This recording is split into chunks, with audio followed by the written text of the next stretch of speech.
Assalamualaikum warahmatullahi wabarakatuh. Yang terhormat Bapak Ahmad Fauzi Eskom Enkom, selaku dosen pemrograman akuntansi 2 dan teman-teman sekalian.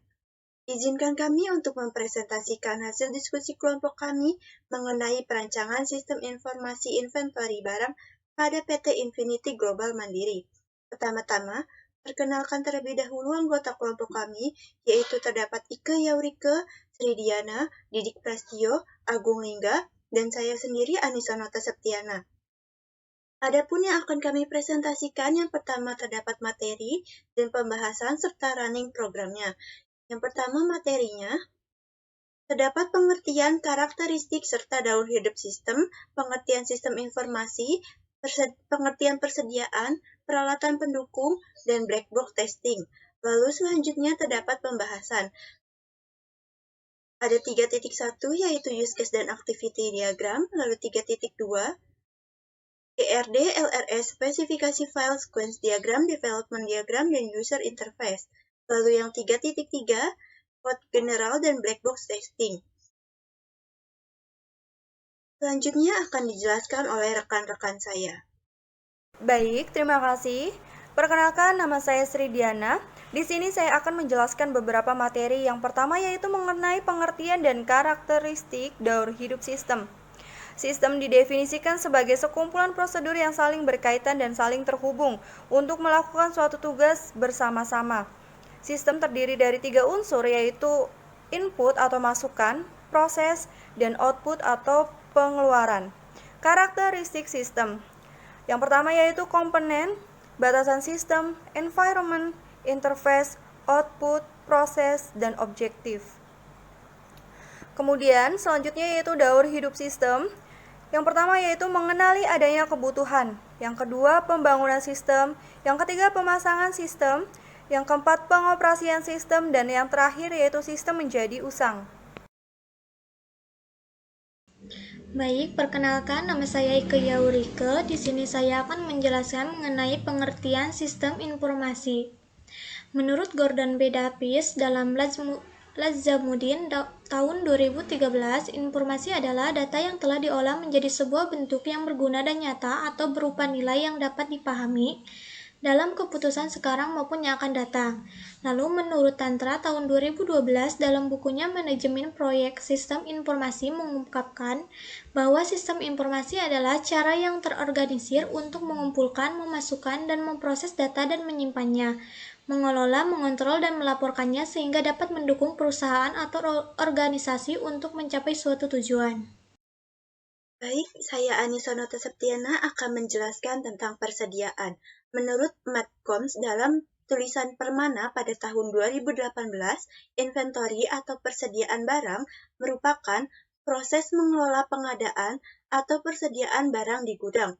Inventory adalah salah satu aktiva lancar perusahaan yang pada dasarnya adalah sistem pengelolaan barang yang meliputi pembelian, penjualan, dan kontrol stok barang. Peralatan pendukung. Yang pertama, Unified Modeling Language atau UML. Di dalamnya terdapat use case diagram, activity diagram, sequence diagram, dan deployment diagram. Yang kedua, basis data. Di dalam basis data terdapat Oracle, SQL Server, MS Access, dan MySQL. Yang ketiga, ERD. Yang keempat, LRS. Black box testing.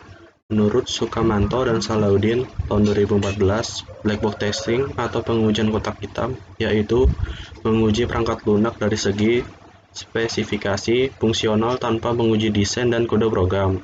Pengujian dimaksudkan untuk mengetahui apakah fungsi masukan dan keluaran dari perangkat lunak sesuai dengan spesifikasi yang dibutuhkan. Selanjutnya yaitu use case diagram. Berikut adalah tampilan use case diagram akses admin.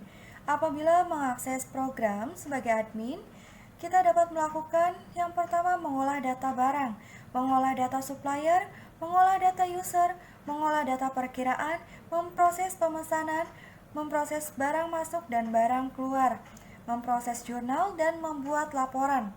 Akan tetapi sebelum melakukan hal tersebut, kita harus melakukan login terlebih dahulu.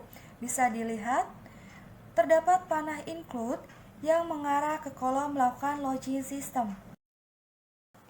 Selanjutnya yaitu use case diagram akses user. Apabila mengakses program sebagai user, maka hal apa saja yang dapat dilakukan? Yang pertama yaitu memproses pemesanan, memproses barang masuk, memproses barang keluar, memproses jurnal, dan membuat laporan. Namun, agar dapat melakukan hal tersebut, kita harus melakukan login terlebih dahulu ke dalam program. Seperti yang teman-teman lihat, terdapat panah include yang mengarah ke dalam kolom melakukan login system.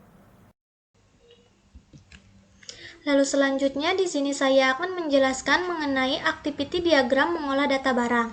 Di sini terdapat admin dan sistem. Dimulai dari admin melakukan login, lalu memilih menu master data barang, lalu selanjutnya menampilkan form data barang, lalu admin menentukan pilihan. Jika admin mengklik hapus, maka akan menampilkan pesan yakin ingin menghapus data. Lalu selanjutnya terdapat pilihan batal. Jika ya, maka akan kembali lagi kepada menentukan pilihan. Lalu jika tidak, maka akan terdapat pilihan OK. Jika tidak, maka akan kembali ke pilihan batal. Jika ya, maka akan menghapus data barang dan menampilkan pesan data berhasil dihapus lalu selesai. Lalu selanjutnya jika admin memilih edit, maka akan mengubah data barang. Lalu selanjutnya terdapat pilihan batal. Jika tidak, maka akan kembali kepada menentukan pilihan. Jika tidak, maka akan terdapat pilihan update. Jika tidak, maka akan kembali batal. Lalu jika iya, maka akan mengupdate data barang dan menampilkan pesan data berhasil diubah. Lalu selesai. Lalu selanjutnya jika admin memilih tambah, maka akan menginput data barang. Lalu selanjutnya terdapat pilihan batal. Jika ya, maka akan kembali kepada menentukan pilihan. Jika tidak, maka akan terdapat pilihan simpan. Jika tidak, maka akan kembali ke batal. Jika ya, maka akan muncul pertanyaan data lengkap. Jika tidak, maka akan menampilkan pesan lengkap data. Lalu jika ya, maka akan menyimpan data ke tabel barang dan menampilkan pesan data berhasil disimpan lalu selesai.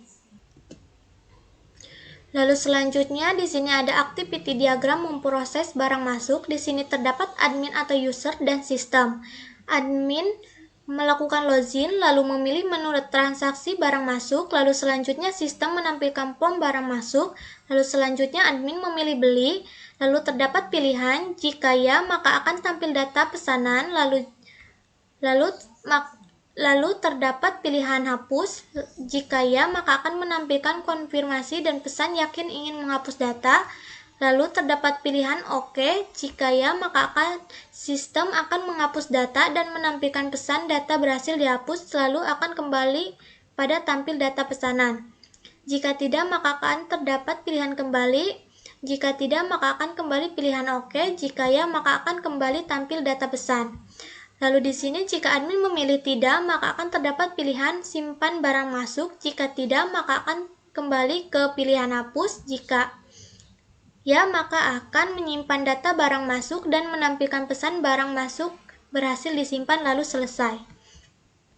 Lalu selanjutnya jika admin di sini memilih tidak, maka akan memilih cetak invoice. Lalu terdapat pilihan kembali. Jika tidak, maka akan kembali ke memilih beli. Lalu jika ya, maka akan mendownload invoice lalu selesai. Lalu selanjutnya di sini ada activity diagram memproses barang keluar. Di sini terdapat admin dan sistem. Admin dimulai melakukan login, lalu memilih menu transaksi barang keluar, lalu sistem akan menampilkan form barang keluar. Lalu admin akan menginput tanggal dan mengisi keterangan. Lalu selanjutnya admin akan memilih tambah barang. Lalu terdapat pilihan. Jika ya, maka akan memilih data barang untuk dikeluarkan dan input quantity. Lalu terdapat pilihan tambah barang. Jika ya, akan menyimpan data barang lalu akan kembali memilih tambah barang. Lalu jika tidak, maka akan terdapat pilihan batal. Jika tidak, maka akan kembali ke tambah barang. Jika ya, maka akan kembali ke memilih tambah barang.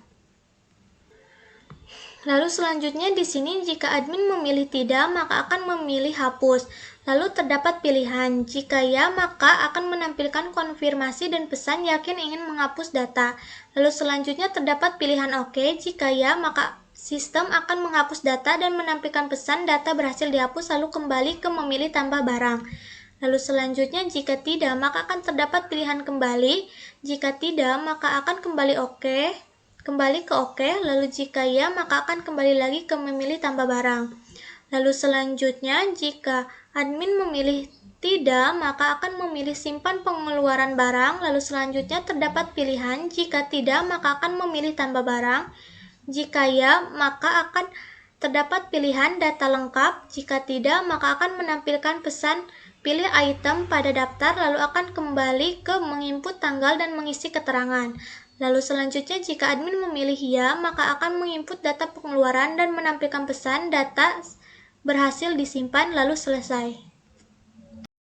Baik, yang selanjutnya adalah Entitas Relationship Diagram atau IRD. IRD adalah suatu bentuk diagram yang menjelaskan hubungan antar objek-objek data yang memiliki hubungan. Adapun IRD yang kami buat, yang pertama, banyak jurnal berisi satu akun, lalu satu barang berisi banyak detail keluar mempunyai satu barang keluar. Satu barang keluar memiliki satu jurnal. Satu barang keluar berisi banyak detail masuk mempunyai satu barang masuk. Satu barang masuk memiliki satu jurnal. Lalu, satu barang masuk memiliki satu order. Satu order memiliki satu supplier. Lalu, satu order memiliki banyak detail order. Banyak detail order berisi satu barang. Lalu yang selanjutnya adalah LRS atau Logical Record Structure. LRS adalah struktur dari tipe record pada tabel antar himpunan entitas. LRS yang kami buat yaitu terdapat tabel akun yang memiliki field no akun selaku PK dan nama akun. Akan berelasi one to many dengan tabel jurnal. Tabel jurnal memiliki atribut no jurnal, TGL jurnal, keterangan no akun selaku FK, debit kredit no BM selaku FK, no BK selaku FK. Lalu, terdapat tabel barang yang memiliki field KD barang selaku PK, NM barang, lalu harga dan stok yang akan berelasi one to many dengan tabel detail keluar. Tabel detail keluar memiliki field no BK selaku FK, KD barang selaku FK, JMLBK, sub BK, dan tabel detail keluar ini akan berelasi many to one dengan tabel barang keluar yang memiliki field no BK selaku PK, TGLBK, cat keluar TBK, THRGBK. Lalu tabel detail keluar akan berelasi one to one dengan tabel jurnal. Lalu tabel barang akan berelasi dengan tabel detail masuk yang memiliki field no BM selaku FK, KDB barang selaku FK, JMLBM, lalu sub BM, yang memiliki hubungan dengan tabel jurnal one to one. Lalu, tabel detail masuk juga akan berhubungan dengan tabel barang masuk many to one, yang dimana barang masuk memiliki field no BM selaku PK, TGLBM, TBM, THRGBM, no order selaku FK, yang dimana tabel barang masuk ini akan berhubungan one to one dengan tabel detail order. Tabel order memiliki field no order selaku PK, tanggal order, KD sub selaku FK, TBO, THRG order, yang memiliki hubungan dengan tabel supplier yang memiliki field KD sub selaku PK, NM sub alamat telepon. Lalu tabel order akan berelasi juga dengan tabel detail order yang memiliki field no order selaku FK, KD barang selaku FK, JML order, sub order yang akan dimana tabel order ini akan berelasi juga dengan tabel barang. Lalu yang selanjutnya adalah spesifikasi file. Di sini kami akan menjelaskan 3 spesifikasi filenya saja. Yang pertama terdapat spesifikasi file user, di mana terdapat nama database dengan nama DB persediaan, nama fieldnya user, tipe filenya master, akses filenya random, panjang recordnya 885 bit, lalu field key-nya ID. Di sini terdapat elemen datanya, yaitu ada ID user dengan nama fieldnya ID, tipenya SIG, lalu size-nya 20, keterangannya primary key. Lalu, yang selanjutnya terdapat nama user dengan nama field nama, tipenya varchar, size-nya 255. Lalu, email user dengan fieldnya email, tipenya varchar, panjangnya 255. Dan yang seterusnya, terdapat elemen data, nama field, tipe, size, dan keterangan. Lalu yang selanjutnya terdapat spesifikasi file barang masuk dengan nama database DB persediaan, nama filenya barang masuk, tipe filenya transaksi, akses filenya random, panjang recordnya 52 bit, field key-nya no-BM. Di sini terdapat elemen datanya, nomor barang masuk dengan nama field no-BM, tipenya varchar, size-nya 25, keterangannya primary key, lalu terdapat elemen data tanggal barang masuk, nama fieldnya TGLBM, tipe datanya DET, lalu total harga barang masuk, nama filenya THRGBM, tipenya IN, size-nya 11, no barang masuk, tipe fieldnya TBM, tipe datanya IN, size-nya 11, lalu terdapat elemen data no order dengan nama field no order, tipe datanya varchar, size-nya 15 dengan keterangan foreign key. Lalu yang selanjutnya terdapat spesifikasi file barang keluar. Di sini nama database-nya DB persediaan, lalu nama fieldnya barang keluar, tipe filenya transaksi, akses filenya random, panjang recordnya 38 bit, field key-nya no BK. Di sini terdapat elemen-elemen datanya, lalu nama fieldnya, tipe data, size, dan keterangan. Sequence diagram. Sequence diagram proses barang masuk. Admin memasukkan username dan password di form login, lalu username dan password menampilkan menu utama, lalu input data barang masuk, lalu simpan data barang masuk, lalu cetak laporan barang masuk. Di sequence diagram proses barang keluar, admin memasukkan username dan password di form login, lalu username dan password menampilkan menu utama, lalu input data barang keluar, lalu simpan data barang keluar, dan cetak laporan barang keluar. Deployment diagram. Deployment diagram inventory barang. Yang pertama, application service. Terdapat sistem inventory barang. Yang kedua, personal computer. Terdapat Laravel v7.0 dan Microsoft Visual Studio Code. Yang ketiga, database. Terdapat PHP MyAdmin, DB persediaan, dan MySQL. Kemudian di user interface yang pertama terdapat menu login. Untuk masuk ke halaman utama kita ketikkan dulu username dan password lalu klik sign in. Selanjutnya proses barang masuk. Kita pilih menu transaksi, klik transaksi barang masuk. Pada menu transaksi barang masuk, terdapat show entries untuk menentukan jumlah data persediaan yang akan tampil pada tabel. Search untuk mencari data persediaan barang. Kemudian dalam tabel terdapat menu, nomor pesanan, tanggal pesan, supplier, dan aksi untuk terima barang. Selanjutnya proses barang keluar. Klik menu transaksi barang keluar, terdapat nomor faktur, keluar, tanggal transaksi, keterangan barang keluar, tambah barang, dan simpan barang. Kemudian dalam tabel terdapat menu, kode barang, nama barang, quantity, subtotal, dan aksi. Code generation. Ini merupakan salah satu contoh dari code generation yang ada pada program kami. Di sini merupakan tampilan pada halaman setelah login. Pada setelah login akan muncul tampilan header dengan selamat datang, out, dan name user. Name user ini nantinya akan mengambil nama dari user yang kita masukkan, lalu akan ada tulisan juga Anda berada pada halaman admin. Black box testing. Hasil pengujian black box testing from login. Nomor 1, skenario pengujian email address dan password dikosongkan lalu klik login. Test case, email address kosong, password kosong. Hasil yang diharapkan, sistem tidak akan bisa login. Hasil pengujian sesuai harapan, kesimpulan valid.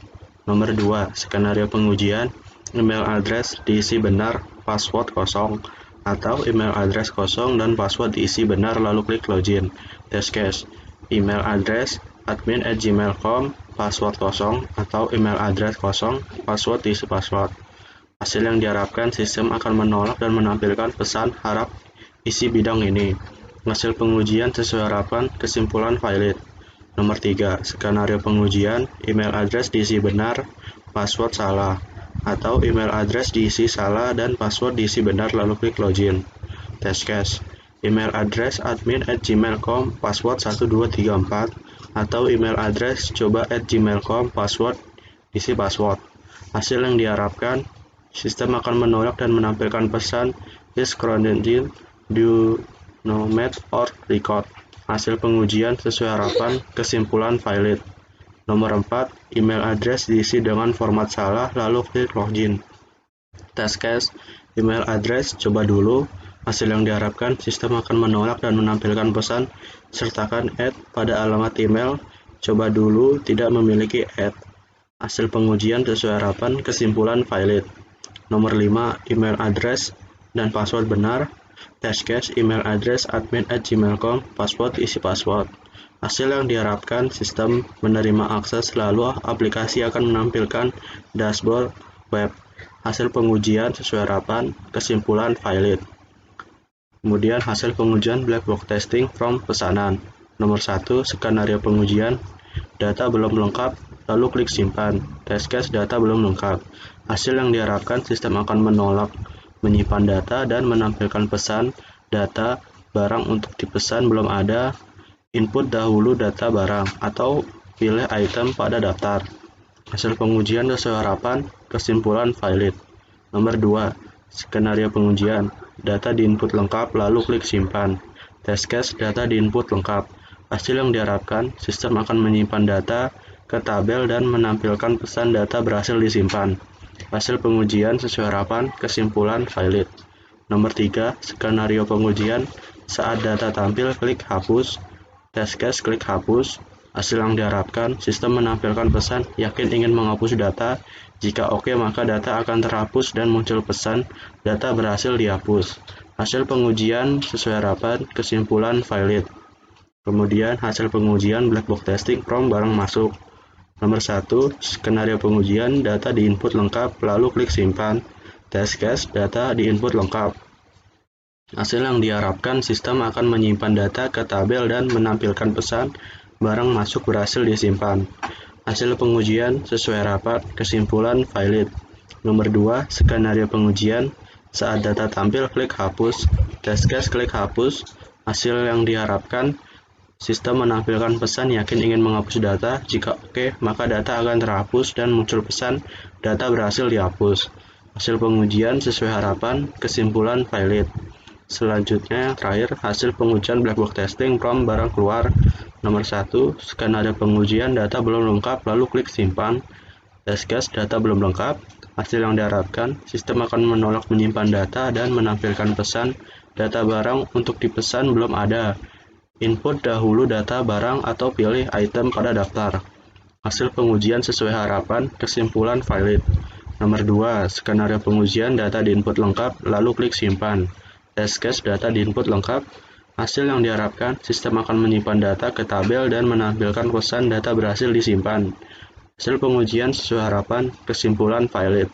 Nomor 3, skenario pengujian, saat data tampil, klik hapus. Test case, klik hapus. Hasil yang diharapkan, sistem menampilkan pesan yakin ingin menghapus data. Jika oke, maka data akan terhapus dan muncul pesan data berhasil dihapus. Hasil pengujian sesuai harapan, kesimpulan valid.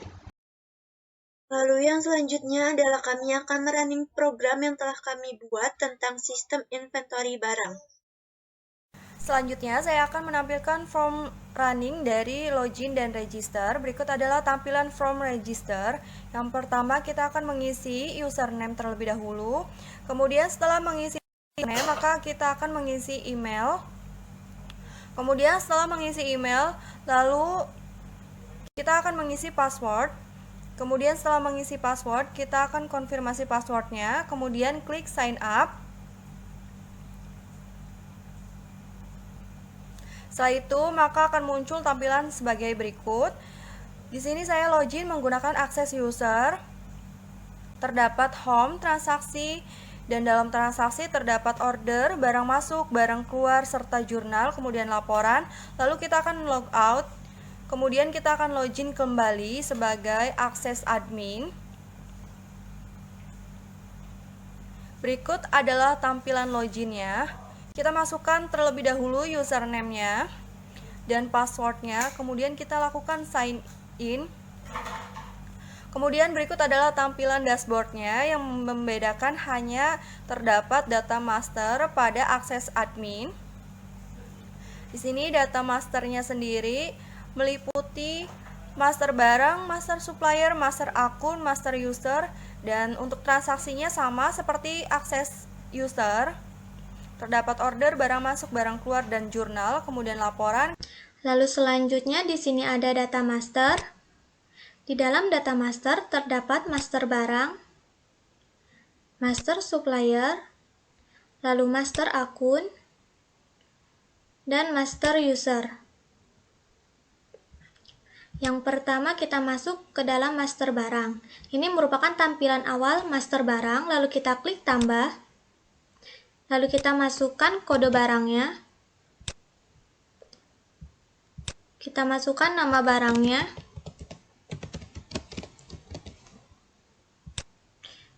Lalu kita tuliskan harga barangnya. Lalu kita masukkan stok barangnya menjadi 6. Lalu kita klik simpan. Barangnya berhasil tersimpan. Lalu kita klik edit. Kita ubah stoknya menjadi 5. Lalu kita update. Stok barang berhasil diubah. Lalu selanjutnya kita masuk ke dalam master supplier. Ini merupakan tampilan awal master supplier, lalu kita klik tambah. Kita masukkan kode suppliernya. Kita masukkan nama suppliernya.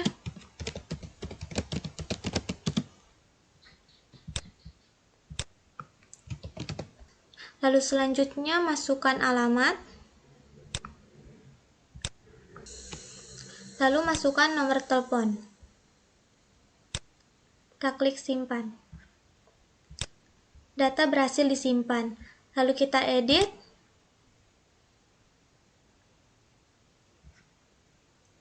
Kita edit nomor teleponnya.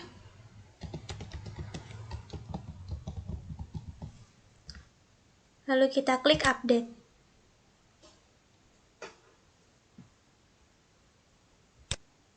Nomor telepon berhasil diupdate. Lalu selanjutnya kita ke master akun.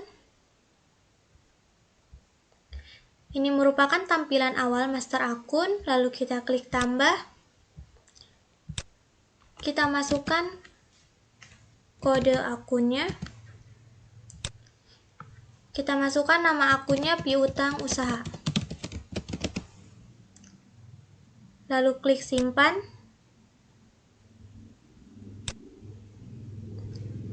Nama akun berhasil disimpan. Lalu selanjutnya kita ke master user. Ini merupakan tampilan awal master user. Selanjutnya kita klik tambah. Kita masukkan nama user. Kita masukkan emailnya. Lalu kita pilih roles-nya menjadi admin. Lalu kita klik simpan. Nama user berhasil disimpan. Lalu kita klik edit. Kita ubah aksesnya menjadi user. Di sini sudah berubah menjadi 2. Lalu kita klik hapus.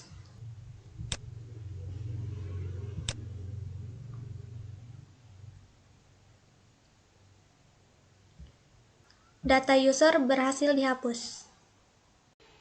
Baik, yang selanjutnya saya akan menjelaskan tentang from transaksi. Transaksi yang kami bikin terdapat 3 transaksi, yaitu order, barang masuk, dan barang keluar. Kita coba untuk ordernya.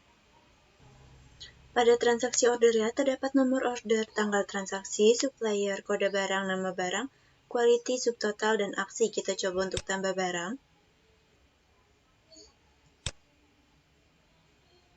Kita masukkan nama barangnya, lalu jumlahnya. Kita klik tambah barang.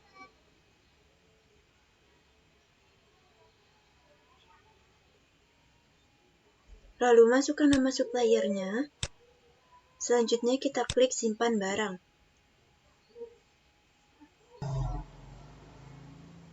Lalu jika berhasil akan muncul tulisan data berhasil disimpan, lalu kita klik OK.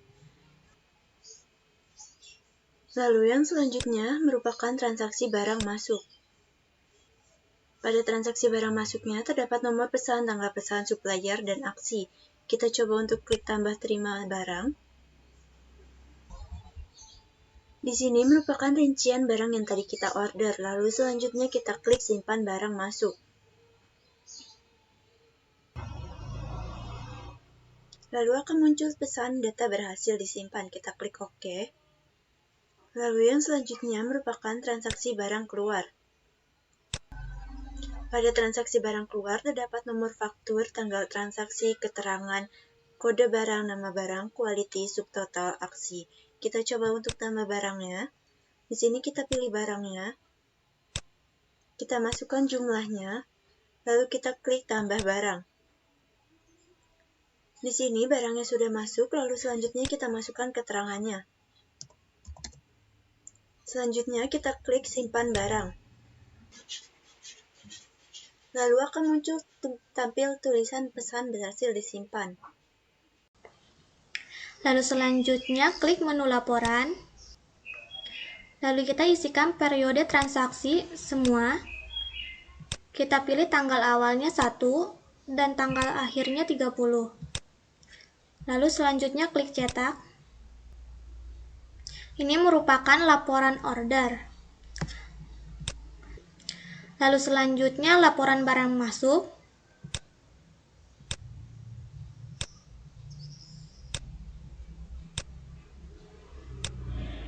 Lalu klik cetak. Ini merupakan laporan barang masuk. Lalu selanjutnya laporan barang keluar. Kita isikan periode transaksi seperti pada di awal. Kita isikan tanggal awalnya 1, tanggal akhirnya 30. Lalu kita klik cetak. Selanjutnya adalah laporan jurnal. Kita pilih terlebih dahulu periodenya, semua periode, lalu kita klik cetak. Pada laporan jurnalnya terdapat nomor jurnal, tanggal jurnal, keterangan, nomor akun, nama akun, debit, dan kredit. Apabila barang masuk, maka piutangnya berada di debit, dan apabila barang masuk, kasnya berada di kredit. Lalu, ketika barang keluar, kasnya berada di debit, piutangnya akan berada di kredit. Sekian presentasi dari kelompok kami, lebih kurangnya mohon maaf apabila ada yang ingin bertanya atau menambahkan kami persilakan. Wassalamualaikum warahmatullahi wabarakatuh.